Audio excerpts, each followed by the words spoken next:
মাইকে ভেসে আসছে মাগরিবের আজান, আর সেই আজানের ধ্বনিতেই রাজধানীর আশুলিয়ায় ভোদিগেন ভাবনা কেন্দ্র বৌদ্ধবিহারের দ্বিতীয় তলায় নামাজে দাঁড়িয়ে পড়লেন স্বরাষ্ট্র উপদেষ্টা জাহাঙ্গীর আলম চৌধুরী। চারপাশে বৌদ্ধ ধর্মাবলম্বীদের ধর্মীয় আয়োজন, উপরতলায় চলছে কঠিন চিবরদান উৎসব, আর নিচে নামাজে মনোনিবেশ করেছেন এক মুসলিম কর্মকর্তা। শুক্রবার দেশের অন্যান্য বৌদ্ধবিহারের মতো আশুলিয়ার এই বিহারেও পালিত হয় কঠিন চিবরদান উৎসব। উৎসবকে ঘিরে ছিল ধর্মীয় ভাবাগির্য, আনন্দ আর উৎসাহের এক অনন্য মেলবন্ধন।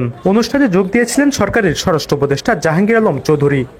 বৌদ্ধ সম্প্রদায়ের সঙ্গে সৌহার্দ্য বিনিময় শেষে আজানের শব্দে বিহারের দ্বিতীয় তলায় গিয়ে নামাজ আদায় করেন তিনি, যা উপস্থিত সবার নজর কাড়ে। একই স্থানে দুই ধর্মের অনুশীলন, দুই আচার, কিন্তু এক অনুভূতি, পারস্পরিক শ্রদ্ধা ও মানবতা। ধর্ম যার যার, কিন্তু সম্মান সবার জন্য। আজকের এই কঠিন চিবরদান উৎসবে আমাকে আমন্ত্রণ জানানোর জন্য উদযাপন পরিষদের সকল সদস্যকে আন্তরিক ধন্যবাদ জানাই। বৌদ্ধ ধর্মের মূল নীতি হল অহিংসা, সাম্য, মৈত্রী ও প্রীতির বন্ধনে সবাইকে আবদ্ধ করে শান্তি প্রতিষ্ঠা করা। আপনারা সেই লক্ষ্যেই কাজ করে যাচ্ছেন।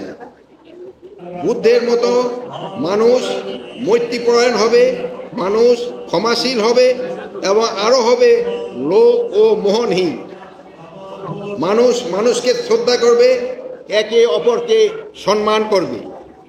পঞ্চশীলার 5টি নীতি মানবতাবাদী, সার্বজনীন, অধিকারমূলক, যা মানব জীবনে সুনীতি পরায়ণ হওয়ার জন্য উত্তম শিক্ষা। মানুষের মানবিক গুণাবলী এখানে গুরুত্ব দেওয়া হয়েছে। এই গুণাবলী অর্জন ও চর্চার মাধ্যমে সমাজ ও রাষ্ট্রের অন্যান্য অবিচার, অনাচার, অপরাধ, দুর্নীতি বন্ধ হবে মর্মে আমরা বিশ্বাস করি।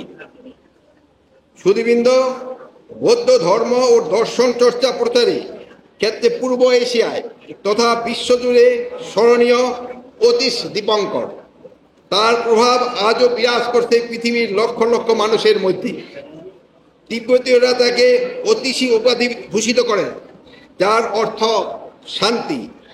তিনি একধারে ধর্মগুরু, শিক্ষক, পণ্ডিত, লেখক, দার্শনিক, বিতার্কিক এবং বাগ্মী।